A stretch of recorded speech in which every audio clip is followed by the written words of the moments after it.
Okay, so the next section we're going to look at is section 3.9, which is on differentials. But before we get to differentials, I want to talk about tangent line approximations.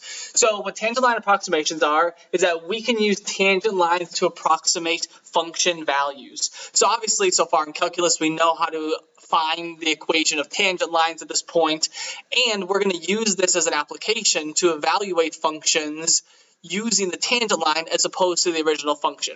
So we'll see through some examples in a little bit why that might be a better choice. But before we get to that, we'd like to understand, why is this possible? Why do we have any intuition that tangent lines could somehow approximate a function, like say like a square root function or a cosine function or something? So if we take a look, let's say we have just an arbitrary function that looks like the following here. And let's say at this point, let's say over here at C, I find the equation of the tangent line at this point. So this is the equation of our tangent line. We can find this. And so notice that if I want to approximate this value, so let's say over here I have this point. Let's say finding this on the original function is a little bit difficult. I could approximate instead using my tangent line. And instead, I'll use the same x value over here and evaluate my tangent line at that x and say that's going to be pretty close to my function. So notice with tangent line approximations, it's a pretty good approximation when you're pretty close to this. But obviously, the further and further you get away from this value c, the worse of an approximation it might possibly be. So we only want to use these for when we're nearby this point, but hopefully when we're nearby, this will be a decent way of doing this. So to just remind us a little bit about tangent lines, so remember, to find the equation of our tangent line, we'll use our point slope formula, y minus y1 is equal to m times x minus x1. But if we're looking at it at the point C, so the tangent line at the point C, and then this y value, this is going to be f of c. If we plug this in, we get y minus f of c. Our slope, remember, that's just the derivative at c. So this is going to be f prime of c times x minus c. So then just moving this over, I get the equation y is equal to f of c plus f prime of c times x minus c.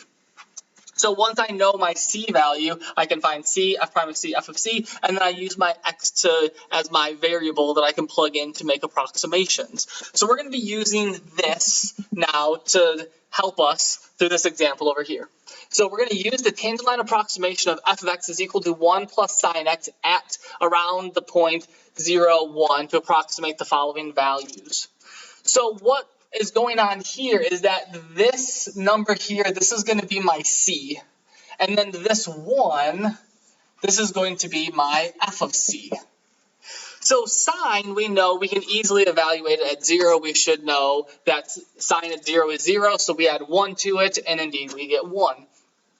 But how could you come up with these values? So if we look at when x is equal to, say, negative 0.5, to actually find the value of this, you don't have any other way besides the calculator to do this. And the same thing with this, only the calculator can do these. You don't have any ability to do this by hand.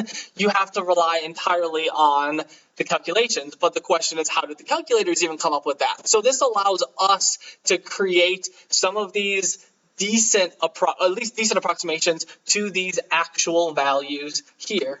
So we're going to use this equation, our tangent line approximation, and plug in our information.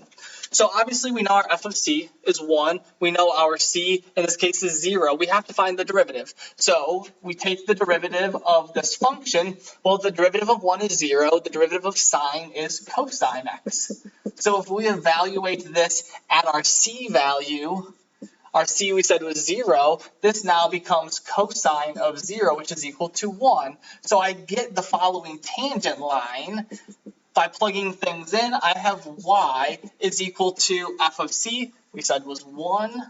We have plus f prime, so we have plus a 1 times our x minus 0. So our tangent line to 1 plus sine x at the point 0, 1 is this. So if we now take a look at this function, y is equal to 1 plus x, now evaluating this at these values, I hope we're all capable of finding what these numbers would be, right? I don't expect you to be able to do this in your head of what is 1 plus sine of negative 0.5, remembering that these are radians. I don't expect you to do that, but I expect you to be able to add 1 to all of these. So if I add 1 to this, I get 0.5.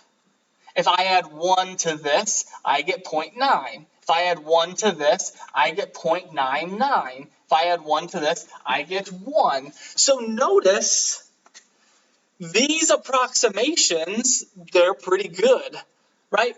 Obviously, this number is spot on, right? This makes sense because if we're evaluating the tangent line at this point, the tangent line is exactly on the function at that point.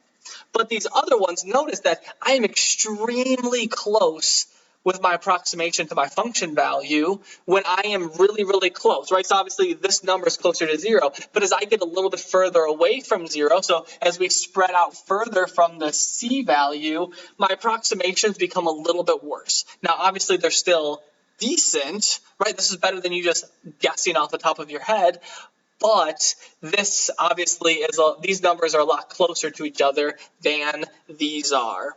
So this is an example of why the tangent line approximation works and why we end up wanting to use it, because this is much easier to calculate than trying to approximate things with that.